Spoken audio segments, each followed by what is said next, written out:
Good afternoon, everybody. Thanks for joining our live stream today, which is very exciting because I actually get to talk about some new things which we've been working on for some time, I've been using for some time, but of course you haven't had the chance to see it or use it yourself, unless some of you have already downloaded the beta release, which came out today.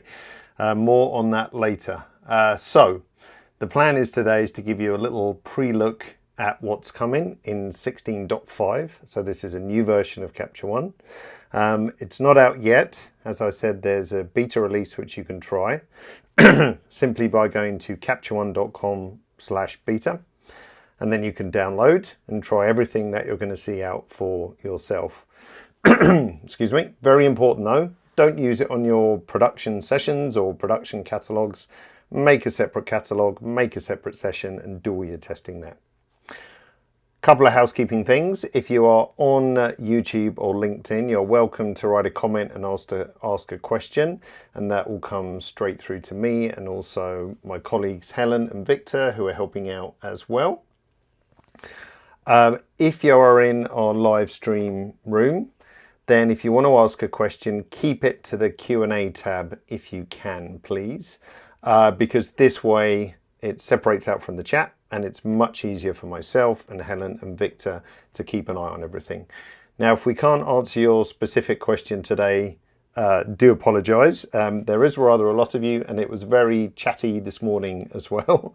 And what we'll also do is use this session to get an inclination or an idea of the kind of questions that you're going to ask as well, so we can formulate better FAQs and I can be better well informed when it releases towards the end of the month, because I'm sure you're going to ask that as well. So keep your questions to the Q&A tab. Those who are on YouTube and LinkedIn, just put your comments in there and then we will get to as many as we can. All right, so let's take a look. How long is the presentation? Well, I was intending 30 minutes this morning, but I spoke for an hour because there were so many questions and so on and so forth. So we'll see. I won't go over 60 minutes, but if it's anything like this morning, it will probably be around that. But I'll try and be a bit more concise. So we've got a couple of new things to look at. The first one that we're going to look at is this one, Match Look. We've got some people masking to look at as well, which is very exciting.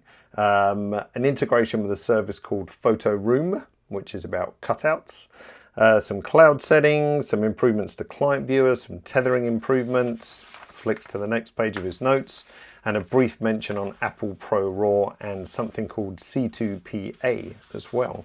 So lots to talk about.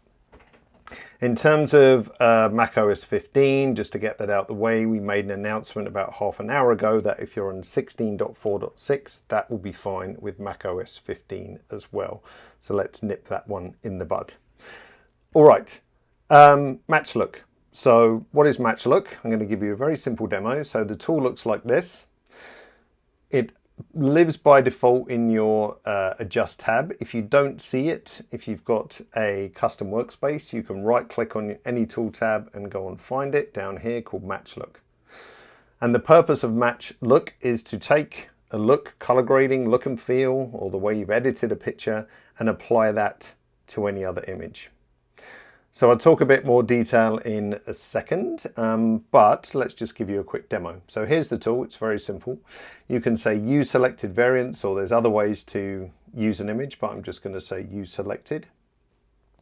That shows you our reference image here, and then by selecting another RAW file, we can simply say apply, and then Capture One will analyze that image and apply it to the other photo. Or photos. We'll look at some batch stuff in a minute because that's even more exciting actually. Now there's a couple of really nice benefits to this. First of all, you can see down here that it's actually making adjustments in Capture One to a variety of different tools. So if I just click on a color editor swatch, you'll see. So we've got our exposure, high dynamic range, white balance, color editor, curve, color balance, and so forth, all based on this reference image.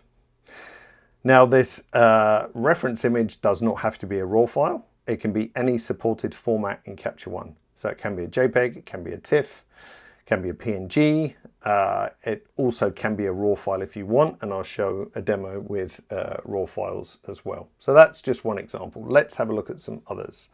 So let's go to here. So I'm going to use a landscape or an urban picture this time and say use selected variants. This is an image which has no adjustments. You can see the reset button is like so.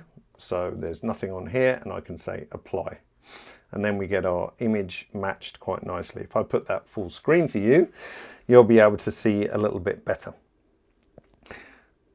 So all of that in one click, basically. Now, once again, of course, it's making the adjustments in Capture One. It's not hidden in an ICC profile or a LUT or anything like that.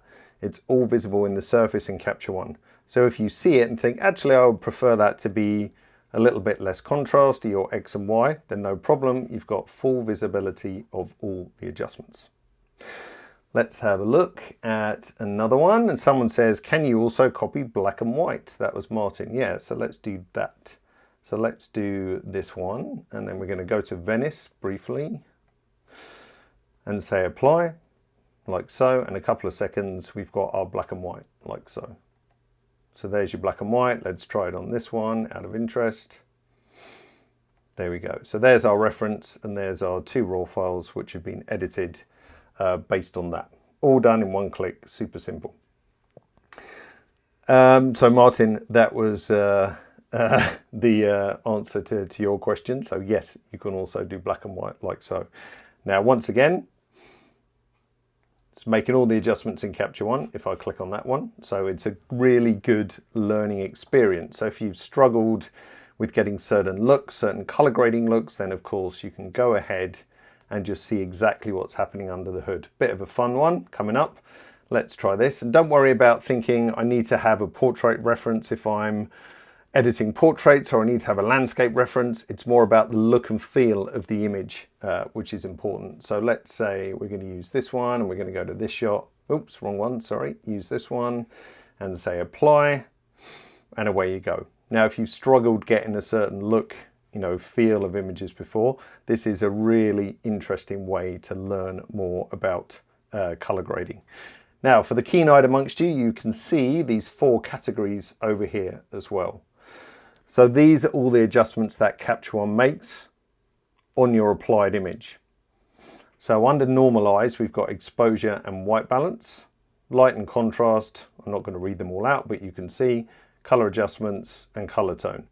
So if you prefer to say, you know what, on my target image, I don't want to have the contrast change, you can just uncheck that. So you're in full control of what actually gets copied over. Pretty nice, huh? Now there's also this slider down here, impact. So what should we use to demonstrate impact? Now I did mention, let's just look at this in the Finder.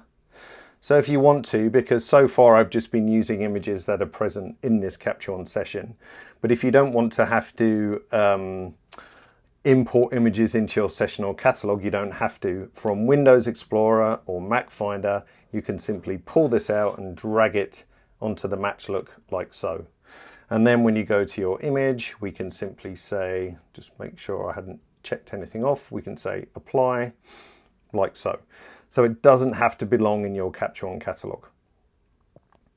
I'm going to take a brief pause and just look at some questions, and then we're going to talk about this one, impact. And I saw someone excitedly saw this applies new layer as well, because you might think they do the same thing, but they're actually quite different. So the reference image, like Hunter is saying, doesn't have to be something you've edited in Capture One. No, it doesn't. They could be images you've edited before, and I'll show you some raw files that I've edited before. Yeah, it could be a JPEG of an image that you have exported and then you've forgotten how you edited it. You've lost the raw file, and then you can, get that look back into Capture One as well. So it doesn't have to be edited in Capture One. It doesn't have to be a raw file. It does not have to be in your catalog or session as well. You can just drag it in.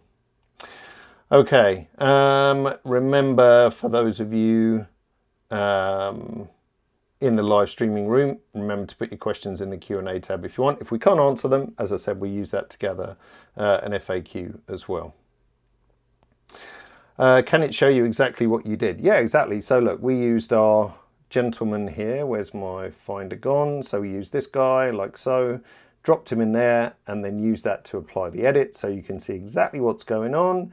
You can see what's going on in the basic color editor. You can see a luma curve. You can see some color balance and so on and so forth. So yes, you can see exactly what's happening. Now, impact slider. This is really interesting compared to the appliers layer. So if I pull down the impact slider and apply again, then you'll see the effect soften. However, the normalization, which is balancing exposure and white balance, is always present. And let's see that on actually a selection of pictures. So we've got a bunch of pictures here. These are all without adjustments. There's just some cropping, I think. Yep, so there's a bit of cropping on a couple of images, but they've got no adjustments. If you're wondering, wow, this photographer is really horrendous, they've messed up the exposure and the white balance, we did that on purpose, okay? Just to show you how normalize works. So we've got some messed up exposures and we've got some messed up white balance. So I'm going to stick with our gentleman here as an example, and let me just see if that's off. We're going to read fast. We're going to talk about that option in a second as well. So I've got my impact at 100 and I'm going to say apply. We need to turn that on. Sorry, let's just reset again. We're going to say apply. So now we're working on a batch of these 6 images like so. So that's maximum 100 and you can see the difference there. Now if we turn down the impact and say apply, you'll see a lessening effect of the color grading. But in terms of the normalization, if we turn on before and after, the normalization is still the same. So we still attempt to correct the exposure and we still attempt to correct the white balance as well.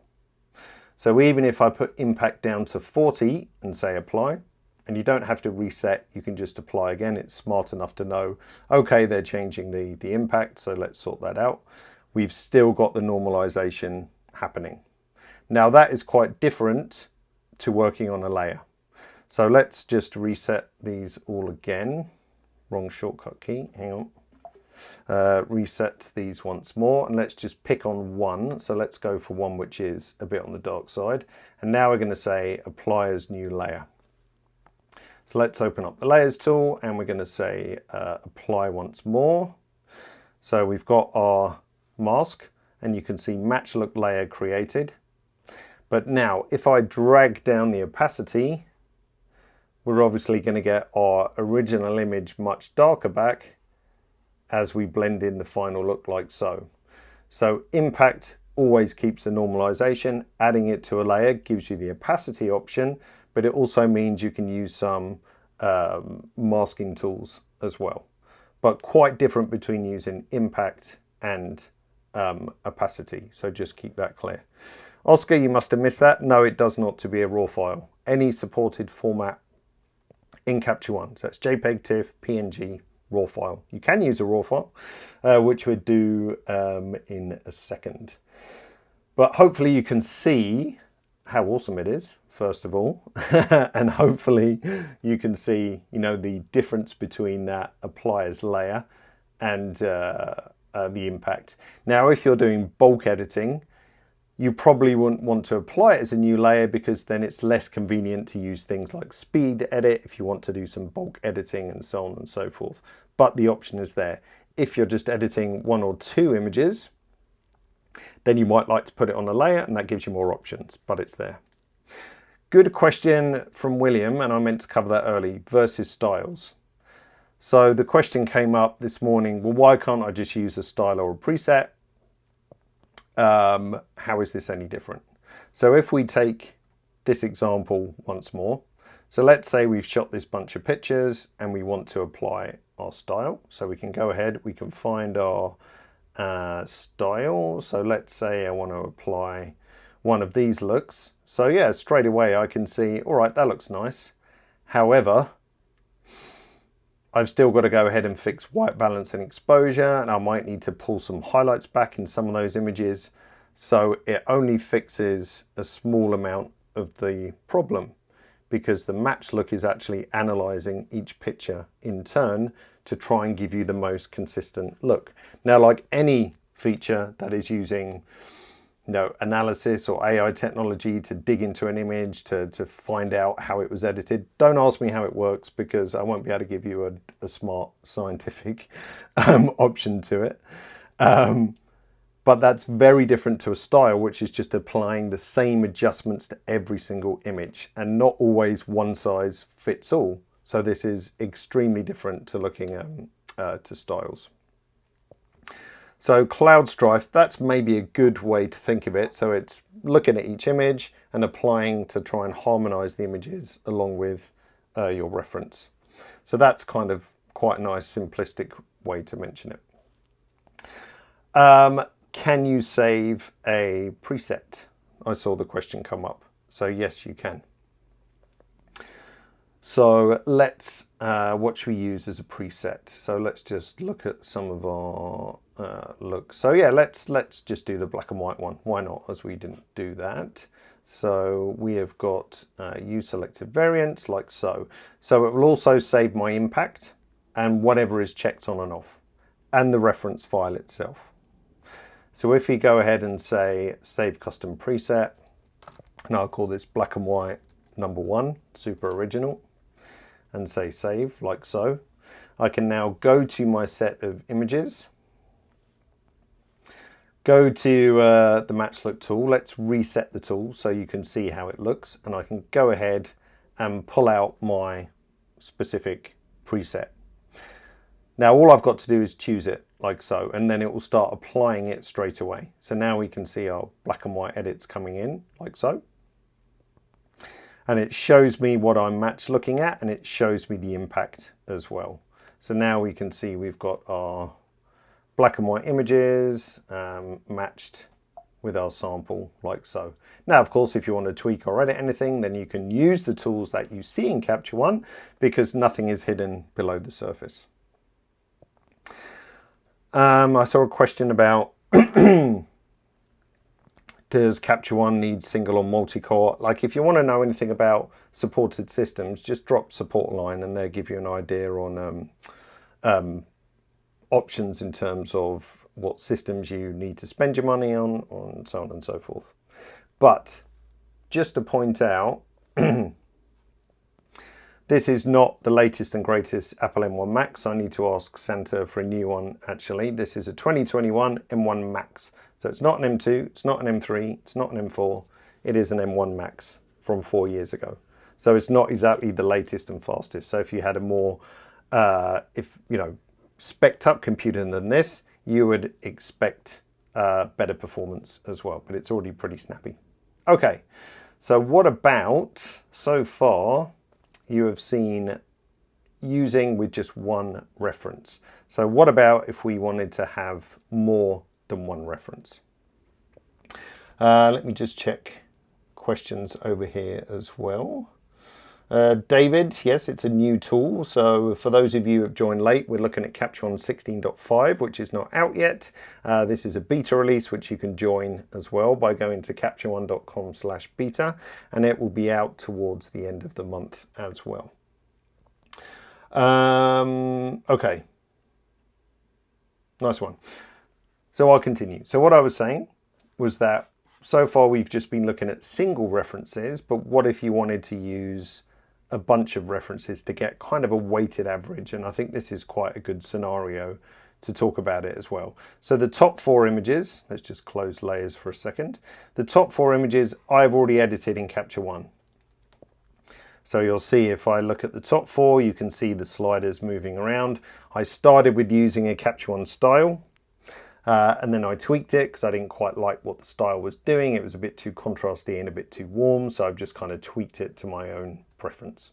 But they're all how I would have edited them to a final finished product. Now the rest of the images, they've had some cropping, like so, but everything else is 0. There's some minor changes in white balance, or bigger changes because the camera was on auto white balance. But apart from that, they are straight as they came out of the camera. So if I take these 4 images And so far we've just been using JPEGs, but we've got raw files. I can drag those into the match look. You can drag up to 20 if you wish.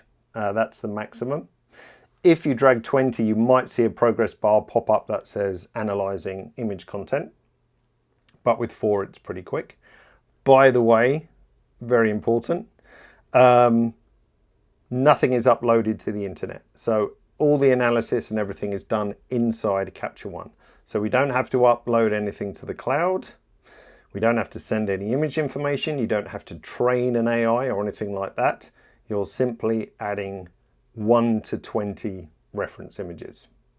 So now we've got our reference images. So let's select the ones that I want to edit, like so. And this is where we can talk about this look consistency as well. So I'm going to leave that off, and then we're going to say apply with maximum impact and let that run for a few seconds, like so. There we go. So there's our edits done. Now I feel personally that this is a little bit too strong, like it's a little bit too contrasty. So I just want to soften it a bit. So as opposed to doing it on a layer, I'm just going to drop my impact down and say apply once more. But remember, we still get the normalization of exposure and white balance. So that's just taking the edge off the contrast a little bit, and away we go. So now I've got my edited pictures. So if we look at the whole selection of images, let's just grab the first top 2 rows. Those 4 at the top were our references, and then everything else has been edited around that as well. If we turn on, before and after, then you can see how they looked and see how they are afterwards as well, like so. So multiple inputs gives you that weighted average, which you might find gives you a better result. Certainly with something like a wedding where you've got kind of different situations, you might have some close-ups, you might have this landscape kind of thing going on. You can't quite see it, but there's the couple standing on a rock. So you've got, different situations. So you might find having this varied input gives you a better result. Now thinking about this one up here, ensure look consistency when batch applying. You can decide whether you prefer to have this on or off. So what it does, if we turn this on, let's just go back to our pictures that we want to edit. I'm going to reset those. So with this turned on, it will actually lock a couple of the adjustments color-wise to give you, if you like, consistent color. I'm in 2 mind, well, let's run it. So if I say apply for this one, so this is with the look consistency on, but I think where you've got such varying lighting situations and so on and so forth, I don't think it actually looks as consistent, which is funny. So if we turn this off and run it again, I actually prefer the look with the look consistency off.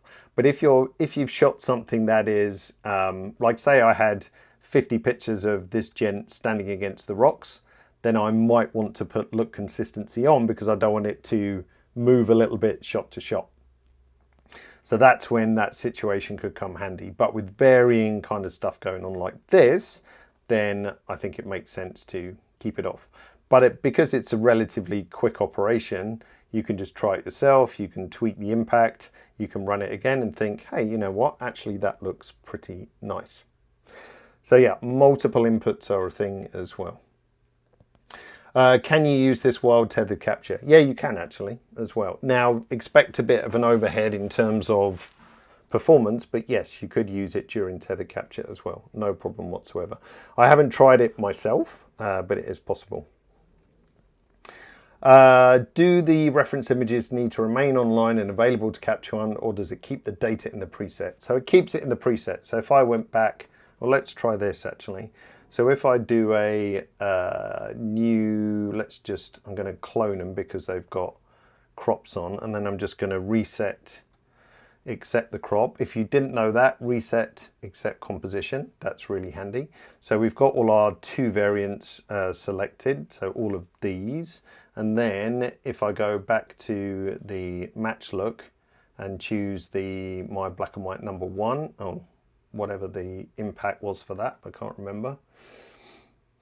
So Ben, sorry, not Ben, Dom, you were asking, do they need to remain online? No, because it is part of that preset, like so. So now we can see we've got our black and white. Now I think that's a bit strong, so I'm going to take that down and say apply like so.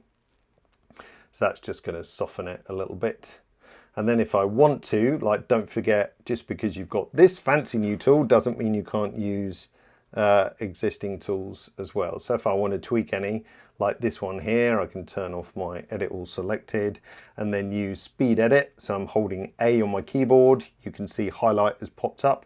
Then I'm just going to drag those highlights down a bit by dragging my mouse or pen along the side like so. So now we've got our nice black and white set. Whoops, too many selected. Our nice black and white set alongside our color set, like so. Simples. So that's match look, pretty much. Exciting, isn't it? So question, or a bunch of questions that have come up, how is this different to Smart Adjustments? So Smart Adjustments, if you don't know it, was kind of the light version of this. But Smart Adjustments relied on facial recognition. So if we just look at the Smart Adjustments tool for a second and bring that out. So Smart Adjustments, similar kind of concept in a way, in that you needed a reference image and then you could normalize other images and change the white balance and exposure. But it was only based on facial recognition. So Smart Adjustments needed people in it to work. Whereas match look doesn't matter. Doesn't have to have people. It could be all architecture shots, could be all pictures of animals or whatever. It makes no difference. So it's very different to Smart Adjustments, and all Smart Adjustments could do was switch between white balance and exposure. So that's the only thing it could normalize. Whereas match look is doing a whole bunch of other stuff. We can see here all of these categories. It's making changes to all of these adjustments. So it's way beyond what Smart Adjustments can do. However, we're not taking Smart Adjustments away, because people use that in their workflow as a tried and tested means of normalizing a bunch of images of people in different situations. So it's not being taken out, just so you know. Yeah, of course you could. If I made an adjustment on an image and exported as a JPEG, could I use that JPEG as a reference? Absolutely. Yep, it does. Just checking another question here. Can we see some examples on a white background? Well, this guy was kind of on a white background, but you try it yourself, I think. So I don't kind of spend minutes looking at particular images. You know, you can try this out yourself as well. So I would highly recommend that you do that. Someone said, I use Smart Adjustments on landscapes and it worked too without faces. It tries to do an approximation, but it's not super accurate. So Smart Adjustments was only really designed to work with people. Sorry, question, could you match a film scan? You know what? For funds, let's grab this for a second.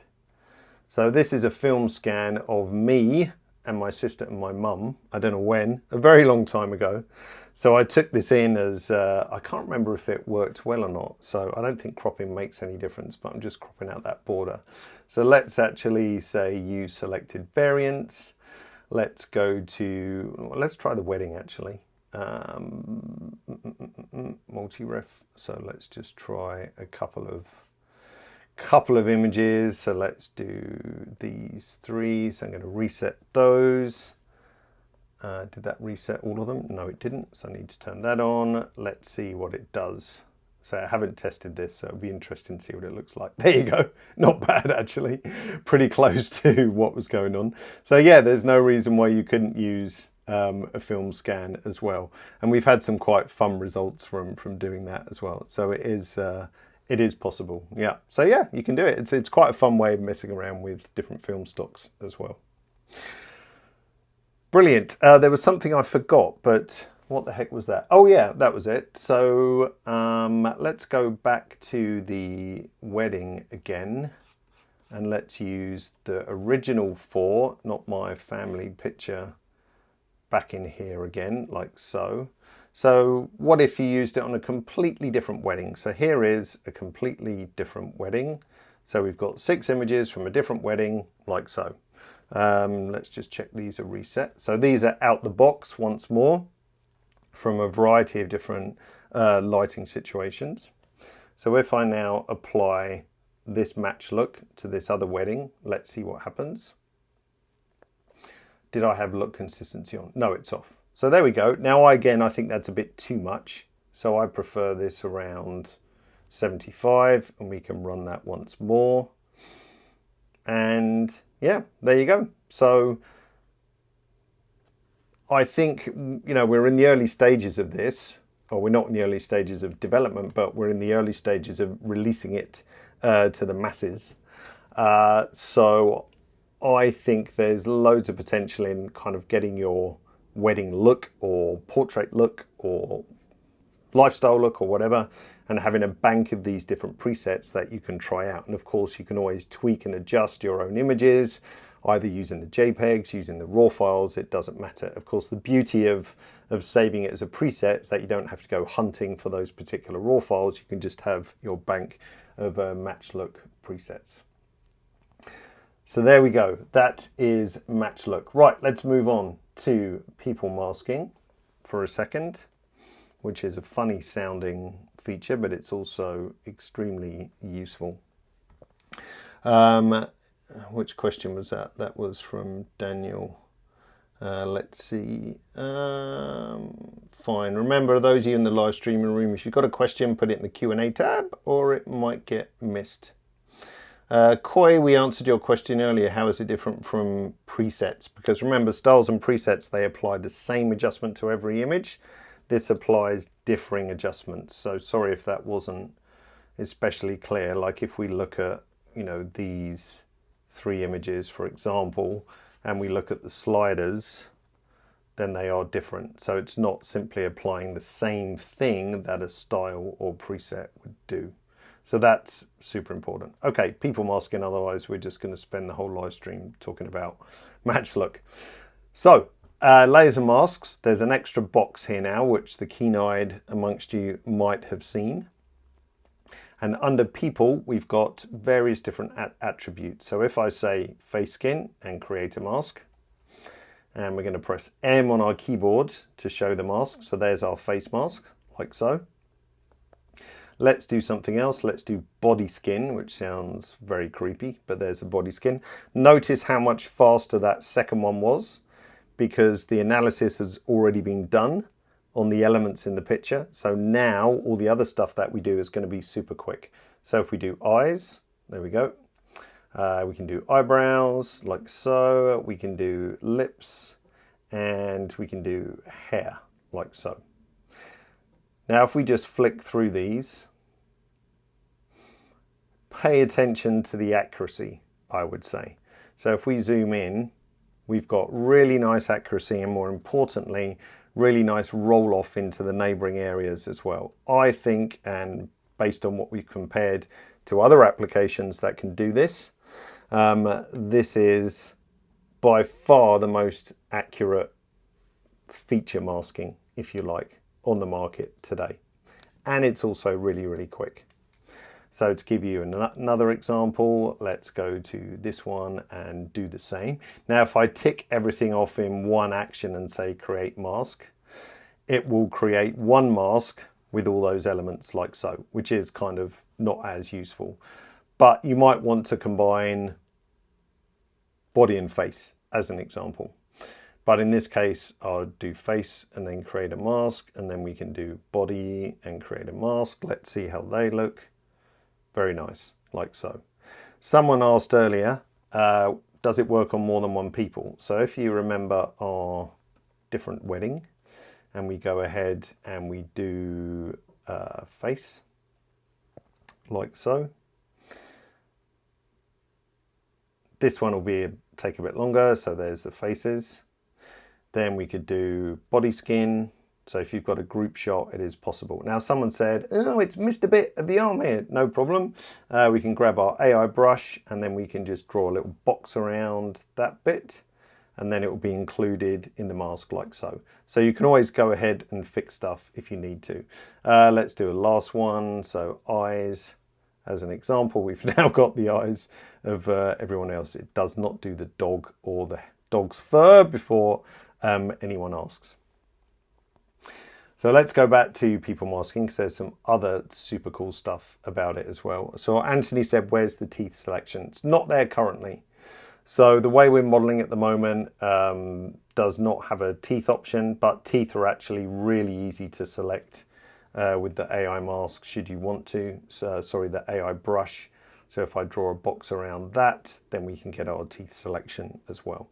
So yes, I know it would be nice to have that also built in, but it's not there yet, but may well be in the future. Can you copy masks? Blah, blah, blah. Can you save presets? All of this stuff. Yes. And let's have a look at that. So we've got the beautiful Rasmus as part of our dev team. Which one am I going to use? I can't remember. This picture. Okay, so I've done some adjustments to Rasmus like so. And then what we want to do, let's say we've shot a bunch of portraits of Rasmus like so, and we want to save time and we want to get the same adjustments across, 4 or 5 pictures. So what I'm going to do first of all is do a face mask, face skin mask to be truly accurate, like so. And I'm going to do the hair, create that mask. You saw how quick that one was. And then we're going to do eyes as well. So now we've got hair, skin, face skin and eyes.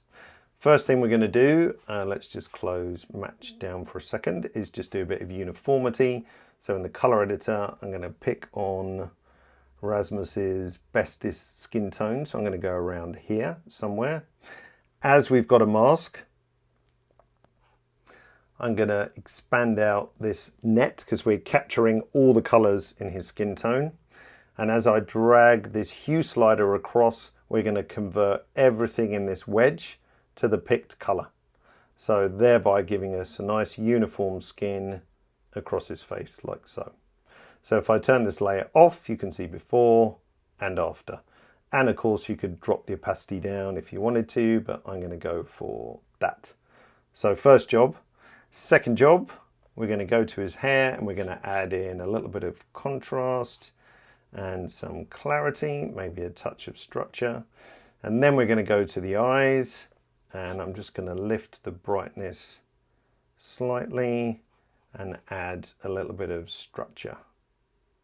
So we've got slightly brighter eyes and a bit of sharpness going on as well. So there's my finished article. Now if we go to the next Rasmus, we can do a couple of things. We could copy paste those across. So let's do that. So if I just have Rasmus 1 and 2 up, if I hold my shift key down on the keyboard and click on this button here, that's going to copy the layers from this tool and send it over, copy the layers from this image and send it over to my other selected image or images, because this could be 5 further images. Because importantly, these are going to be recalculated for the face, the eyes and the hair. It's not just going to use the same mask. So let's just do a quick shift click like so. So it's going to apply the layers and adjustments and we're done. So now if we look at this one, eyes, hair, face, like so. And now we've got, our even skin, we've brightened the eyes a little bit and we've, done the adjustments to our hair. So if we had a bunch of Rasmuses, then of course we could just work on one image and copy all that stuff across, saving us a whole bunch of time. So that's really nice, I think. Now, yes, we could have done all of this before with the AI brush, but you would have had to spend more time selecting, of course, so that would add on your time penalty. And copying, pasting would just copy the mask as is. They would not be recalculated. So this way we've got our nice jobs done with our face skin optimization or uniform, adding the contrast in and so on. What would the advantage be as opposed to match look? Well, two very different things, because we've done specific masking jobs. Match look is on the whole image. So we could have used match look from A to B if we'd color graded, and then we had, maybe we'd shot outside and the light was changing a bit and we want to kind of equalize up the looks, then match look would work great for that. But then if we wanted to do some things exactly as I've done, tweak the hair a little bit, brighten the eyes, uniform skin on the face, that's kind of quite a different task as well to what we're doing with match look. Thierry says, what a brilliant update. Yes, I agree. Definitely.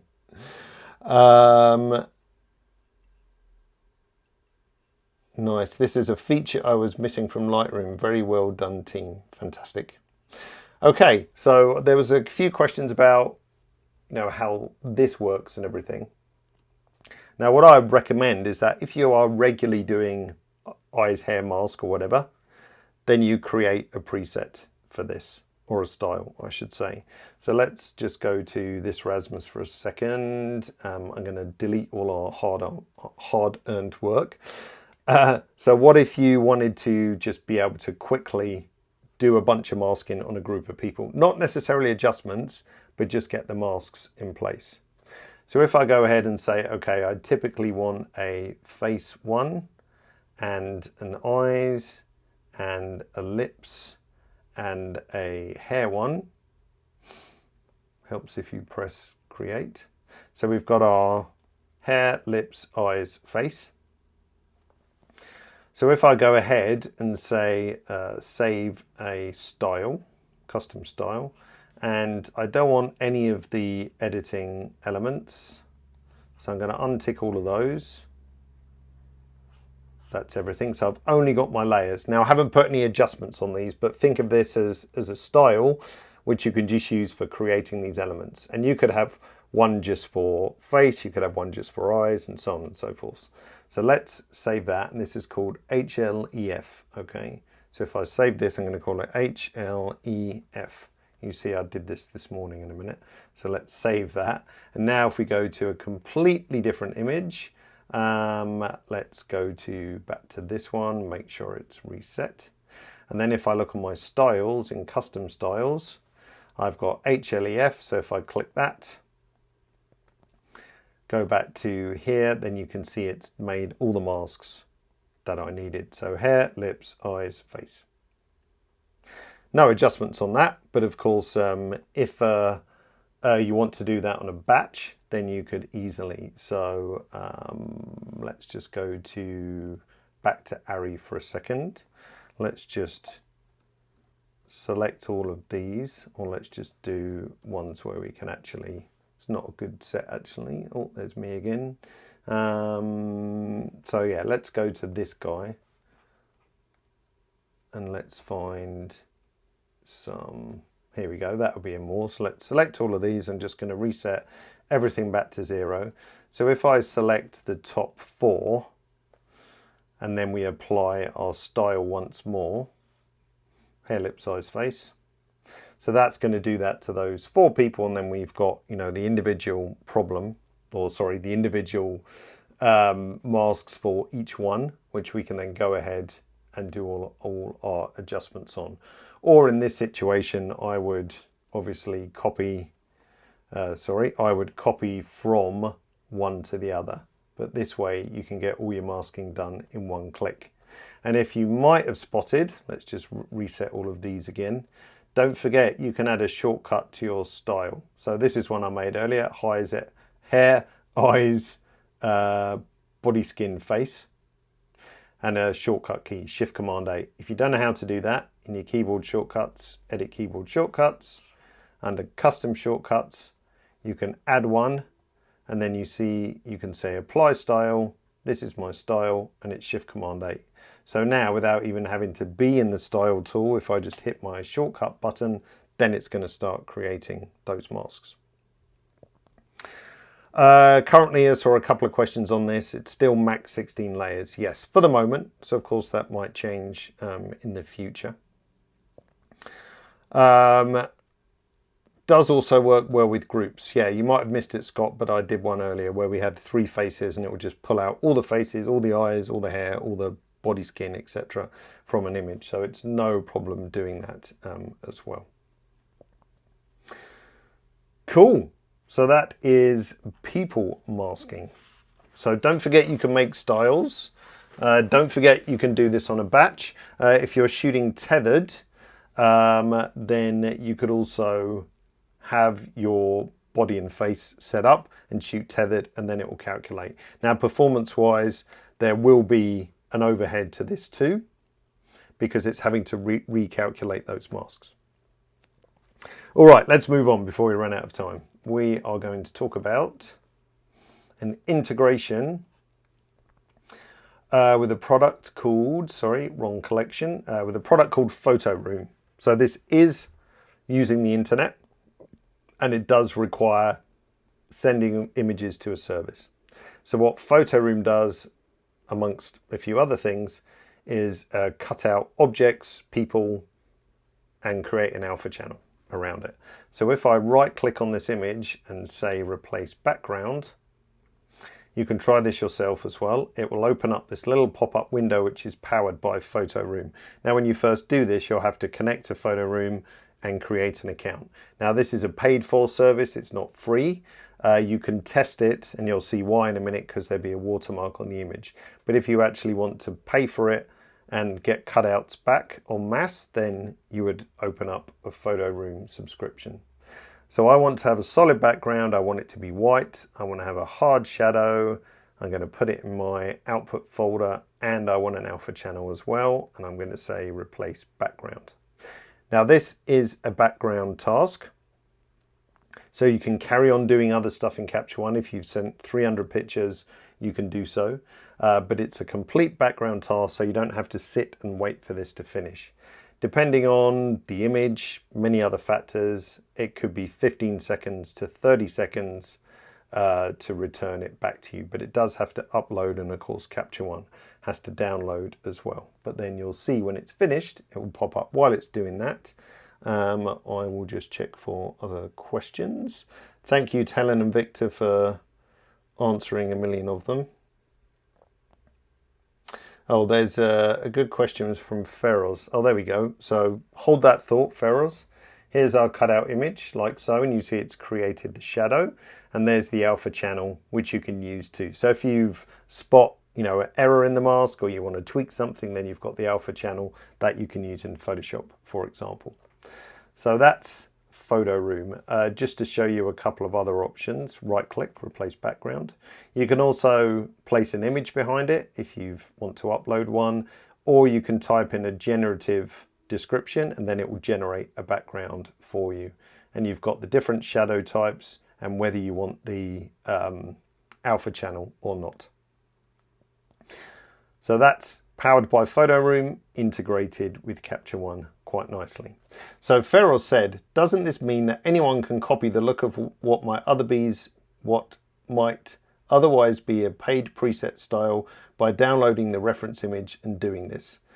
Technically, yes, but I think most of us develop our own style. I don't really know anyone who uses a preset as it is out the box. Like, as I said, these wedding shots here, they were based on a preset, but I tweaked it and kind of made it my own, because we all have our own unique individual styles. So I think, yes, of course, you could find reference images all over the place. But what one reference image doesn't necessarily give you, enough information to work on. So I think using styles and presets that you've bought to then kind of create your own look and feel, and then using those as your reference images are the way forward.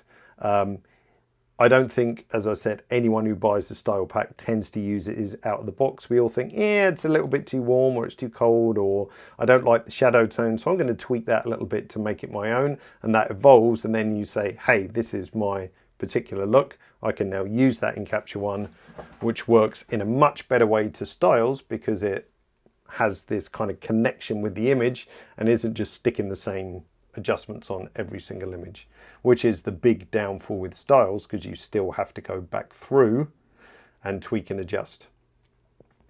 Yes, there's other services where you can upload your own images for it to train an AI, but remember, everything is done internally in Capture One. So you don't have to worry about that. You don't have to send your images everywhere. Up to 20 images can be used. Okay, cool one. Let's look at cloud settings. So if we open this up, this pops up a very simple window like so, which allows you to send various different resources that you might have, styles, workspaces, export recipes, and shortcuts up to the cloud so you can retrieve it on another system.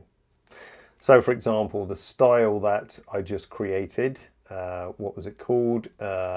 This one, hair, etc., etc. If I check that, I can then send that up to the cloud like so. So that's now loaded. If I went back onto a different computer, I can then go and retrieve that. So there was kind of a hacky way to do that at the moment by copying kind of settings files from a hidden folder, which wasn't particularly pleasant. Now this is much easier. I can go, for example, here to my workspaces, pull this down, and then have this workspace on this computer, which I set up on a different one. So that's a lot more convenient than hacking around like so. Right now there's just these 4 kind of resources, but we'll be able to add more as we go through, like guide presets and a million other things that of course you can set up in Capture One as well. Checking questions as well. Scott was asking about match look. If you change the impact slider and apply, does it create a new layer? No, it replaces the existing one. Otherwise, you'd end up with a million layers.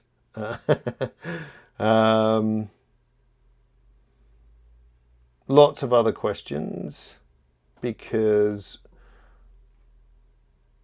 what I think we'd do, as I said earlier, we are gathering all these questions. We had about 250 this morning, and there's more of you this afternoon, so it was kind of impossible to answer everything, but it will give us an idea of what you need to know, and then we can help formulate our better FAQ.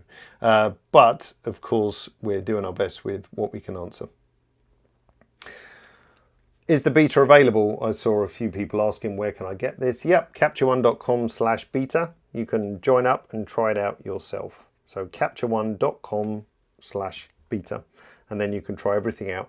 Don't use it on your current catalog or session. Make a new session, duplicate some images, of course, and just keep everything separate, because it is a beta product. So you don't want to be messing with your production settings and catalogs. Okay, nearly done. Couple more. Client viewers, which you may or may not know about. So this is in Capture One Studio product only. So client viewers, so let's just bring this one up. Client viewers are a way to have different monitors in the studio to satisfy the people who work in the studio, like makeup artists, clients, and so on. Actually, let's show you. So you can see these monitors dotted around the studio next to Gabby. You can see her confidence monitor that is showing her the last capture, and then we've got our 2 clients next to me just here who are looking at another monitor which could be showing a particular selected image or the current capture and so on, which is all controlled by the Digitech over there on the left hand top corner. This has a number of benefits. It prevents everyone crowding around the Digitech and getting in her way and annoying her, and it means everyone has their own independent monitor that they can browse and look at. So when we released this, it was only possible to have one image on the client viewer. So if I'd selected, you know, more than one, it would only show the primary. Now it can show as many images as I want, well, up to 16, I believe it is. And it can also show some overlays. And when I say overlays, I mean things like the before and after, so that can now be shown on the client viewers as well. If we look in the settings, not the cloud settings, you'll see all the various things that can be shown on a client viewer. So grid, guides, overlay, crops, AI crop rules, and before and after. So it just makes that viewing experience a bit more powerful. So that's improvements to client viewers. Tethering improvements. So if I just add my tethering tool tab back for a second, because I don't think it's there. Tether, and we shall grab my glamorous assistant camera over here. Turn it off and on again, because I keep leaving it on. Hopefully the battery's not dead. Okay, if you look up in the top of my toolbar, as he tries to open the USB door, and I plug this camera in, I'll point to it in a second. So you see this capture icon here. It now has a little green, like a chain link icon, to show me that the connection is up and secure. If I pull the connection, like so, then it goes red. You won't be able to hear it because it's quite quiet and my microphone won't pick it up, but there's also an audio signal from the computer on connection and on disconnection, so you kind of know if something's up. There's also some more helpful troubleshooting and more helpful error messages. So rather than just saying tether don't work, error kind of thing, there's actually some information to help you troubleshoot it as well, and also a link there to get some first time setup instructions. If you want to add that to the toolbar, because it's not there possibly by default, you can say customize with the right click, and then you can find the capture one, which you can drag up onto the toolbar like so.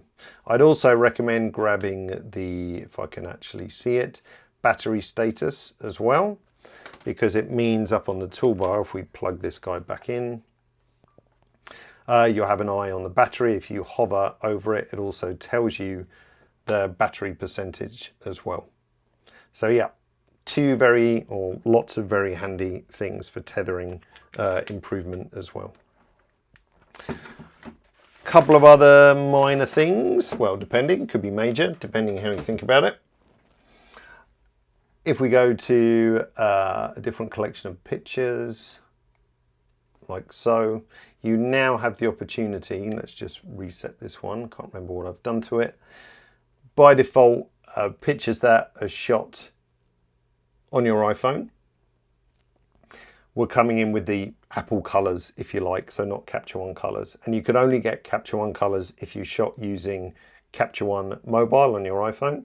But now you don't have to. You can simply switch to Pro Standard, if you like, up here in the base characteristics tool, and then you will get the Capture One color look as opposed to the Apple color look. Now you can argue, what do you prefer? I think for skin tones and those kinds of things, we're generally far superior over to what the Apple colors does. Apple colors are very crowd pleasing and punchy and so on, but if you want more natural colors and more accuracy, then I'd say you could go ahead and switch to Pro Standard like so, as opposed to Apple. You can see how different the grass is as an example. It's a lot more punchier Apple style and a lot more muted and natural Capture One style, but you can make your own judgment call. And finally, we're also working, haven't heard of that, that's a way to track an asset, an image, for its authenticity. So to know if it's been edited, AI has been used, and so on and so forth. So there's also a new tool in here which will track, if you like, the image based on the C2PA technology. You might have heard about Leica implement it in a camera as an example. So this is just us implementing it in Capture One. So there we go. I've seen like 5 million questions on when can I get this, and it's the same answer every time, towards the end of the month. So that's when the ETA is. Probably in the mid-20s, I would say, somewhere around there. But you can try the beta now, just don't do it on your production session. And then when we do release, we kind of do this again. We'll have your questions that you ask, so we can be nicely prepared for the things that you want to know. But go ahead and give it a try yourself. It's very easy to use Match Look. It's very easy to use the people masking. So just go ahead and try that out on test images and a test session. Just kind of a last few look at the question. One I see there is lots which Helen and Victor have answered. So thanks to those guys. They've actually done a great job. Walter was asking, does Photoroom process the images so it retains the Capture One edits? Yeah, exactly. So it's your edited file sent to Photoroom, cut out and returned. So yes.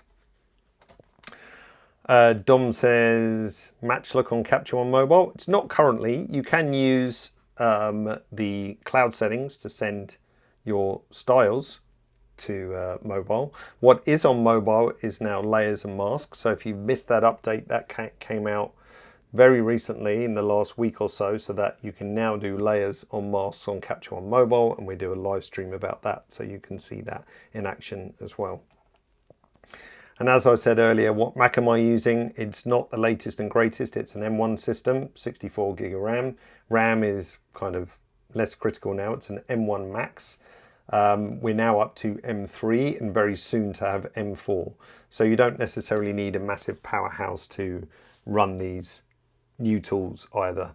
It's perfectly happy on this lowly M1 system that I have. So I'll ask Santa at Christmas for a new one. Currently, Scott, can you get the file back as PNG or layered?